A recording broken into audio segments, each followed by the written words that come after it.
Serge Blanco, c'est la légende du rugby français. C'est lui qui nous fait l'honneur d'être le premier invité de ce podcast. 5 légendes du ballon ovale vont vous raconter de façon intimiste les grandes épopées qui ont marqué l'histoire de la Coupe du Monde de rugby. Je m'appelle Manon Fossat. Bienvenue dans notre podcast Les géants du rugby.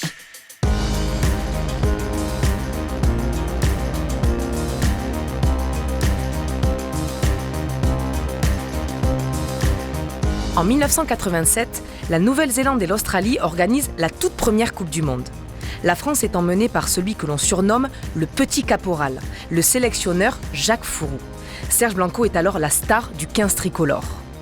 À l'époque, le rugby est encore amateur. Imaginez un peu, les joueurs gagnent 5 000 francs par mois, l'équivalent d'à peine 800 €. Cela n'a strictement rien à voir avec le rugby d'aujourd'hui. Il y a des forgerons, des profs, des dentistes, des commerçants, des ouvriers.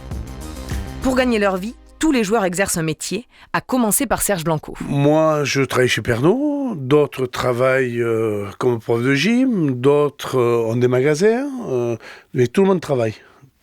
D'autres sont représentants, tout le monde travaille. Et c'est vrai que c'était des sacrifices qu'on faisait. Moi, on m'a permis de jouer et j'ai reçu mon salaire à la fin du mois. Le point de départ de cette aventure, c'est toujours difficile à situer.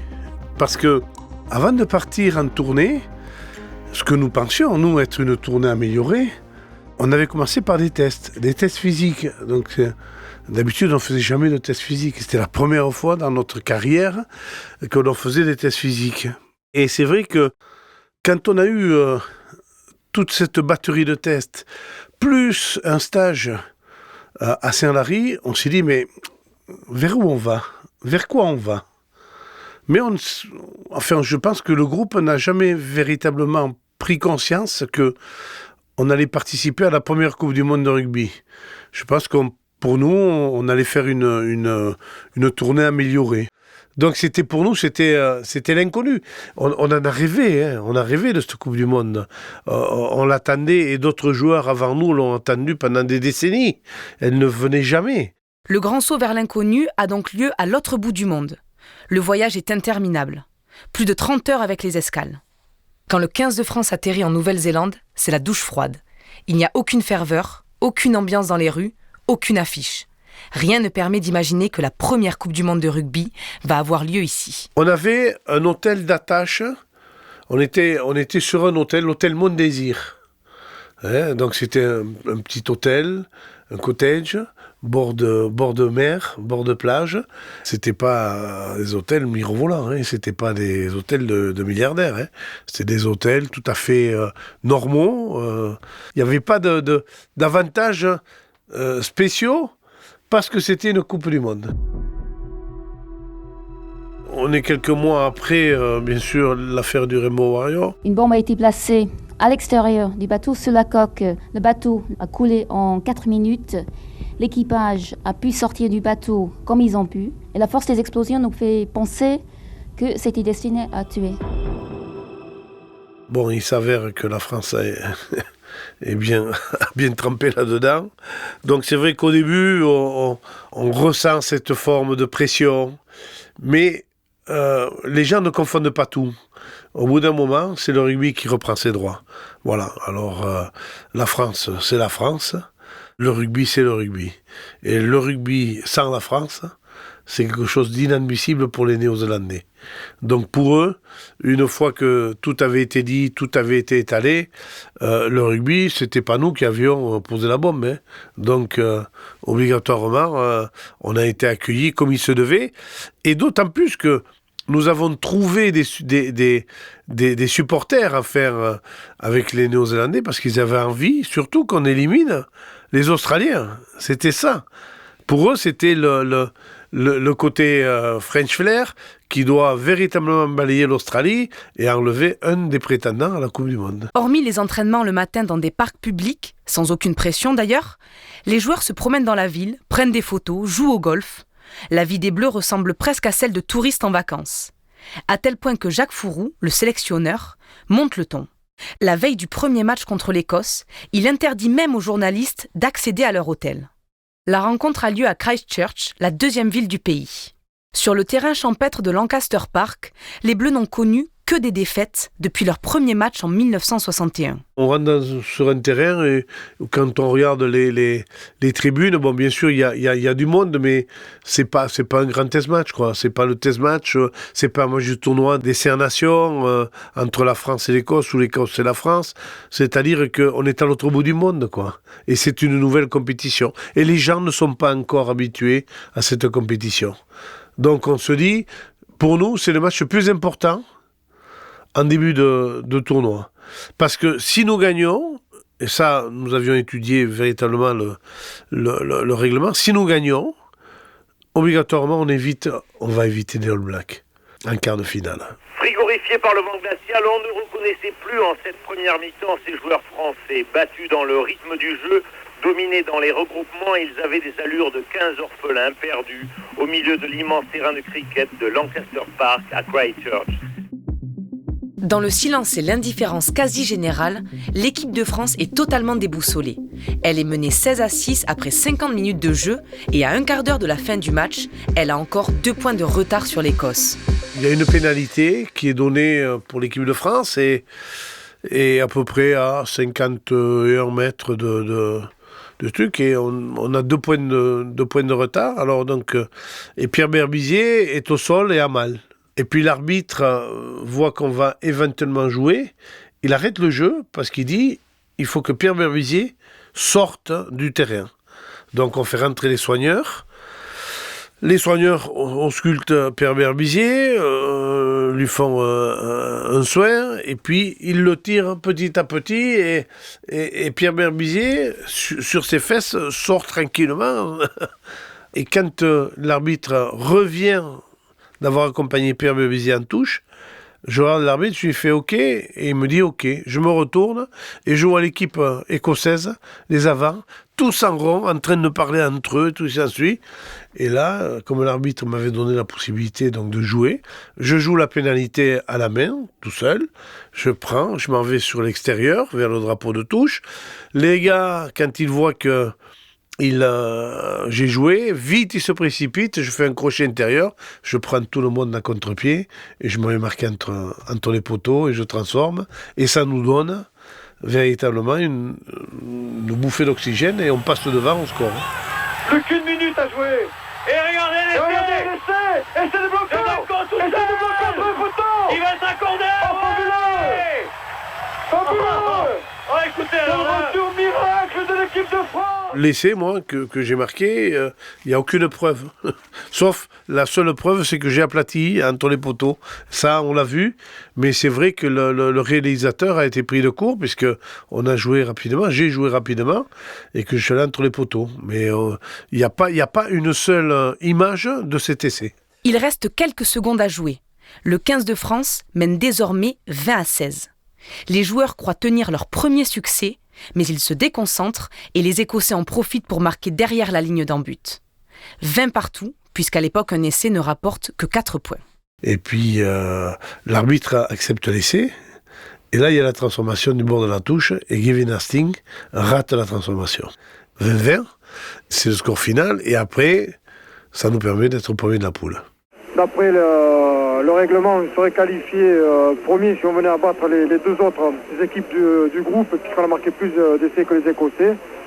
Mais aujourd'hui, on revient de très loin, on revient du bout du monde, puisqu'on a frôlé, comme j'ai dit tout à l'heure, la correctionnelle. 5 jours plus tard, l'équipe de France affronte la Roumanie à Wellington. Le stade est bâti sur une colline glaciale, le vent souffle à plus de 50 km/h. Malgré ces conditions météo difficiles, les Bleus s'imposent 55-12. Le dernier match de poule contre le Zimbabwe est une formalité. Pourtant, ce match, Philippe Sella s'en souvient à peine. L'emblématique feu follet de la défense tricolore est victime d'un coup de pied sur le crâne. Totalement groggy, il a oublié qu'il est en Nouvelle-Zélande depuis plusieurs semaines pour participer à la Coupe du Monde. À l'époque, il faut dire qu'il n'y a pas de protocole commotion. Et 8 jours plus tard, il entre sur la pelouse avec Serge Blanco et ses coéquipiers pour la rencontre suivante à Auckland. On joue le quart de finale donc, de cette première Coupe du Monde contre les Fidji. On a l'impression, en tout cas en tant que joueur, que cette équipe va nous convenir et va nous permettre de mettre en place notre jeu. Et il y a une composition d'équipe qui est faite par Jacques Fouroux qui est un peu bizarroïde. Puisque de mémoire, je crois qu'il met notre ami Denis Charvet, il le met à l'aile. Il met au centre Franck Ménel. À l'ouverture, je pense que c'est Laporte peut-être. Mais Guy Laporte, pas Bernard. Guy Laporte. Et donc c'est vrai que c'est un petit peu tiré par les cheveux. Sauf qu'en face, il y avait de sacrés lièvres ou gazelles, vous pouvez les appeler comme vous voulez, et ça allait très vite, quoi. Et les ballons, nous, on n'en avait pas trop. Et eux, par contre, ils en avaient énormément. Il y a une situation qui est flagrante, c'est le demi d'ouverture des Fidji, qui, je ne sais plus à quelle minute, part, et il va pour marquer un essai. Il court sur une 60aine de mètres et au bout de 20-30 mètres, tout seul, il perd le ballon, il lâche le ballon. Alors là, bien sûr, il faut le remercier, mais c'est là aussi où il y a eu un déclic et où là, tout le monde s'est remis en question sur le terrain et où on a joué différemment, c'est-à-dire que autant on avait envie de jouer au rugby, avec des passes, avec des envolées, avec des relances, que là on a mis véritablement le rugby en place et donc on a commencé à les matraquer devant, à repartir devant, à faire des ballons portés, des molles et où on les a véritablement anéantis et où sur la fin on marque plus de 30 points. Mais il y a eu une période qui a été bien et très très très difficile. Les Bleus s'imposent finalement 31-16, mais les unes des journaux français sont impitoyables. J'ai retrouvé l'édition du lundi 8 juin 1987 du journal L'Équipe. Et voici ce qu'on peut y lire dans l'édito de Denis Lalanne. Si le ridicule tuait, le 15 de France serait mort dimanche à Auckland. On ne réagit pas à ces critiques de certains grands anciens et de grands journalistes pour la bonne et simple raison que le mot d'ordre est de ne pas amener la presse. Et il n'y avait pas encore les moyens modernes. Donc les seuls échos que nous avions, c'était par rapport à nos familles.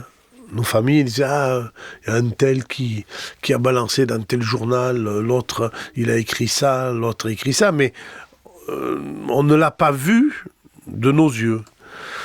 Par contre, notre cher entraîneur, Jacques Fouroux, s'est chargé, mais alors vraiment de mettre le feu partout. Le petit caporal est hors de lui. « Vous ne pouvez pas être plus mauvais », leur lance-t-il. Très remonté contre ses joueurs, Jacques Fouroux leur impose des séances d'entraînement terribles, féroces. Le message est clair. Désormais, il n'y a plus de titulaires, plus de remplaçants.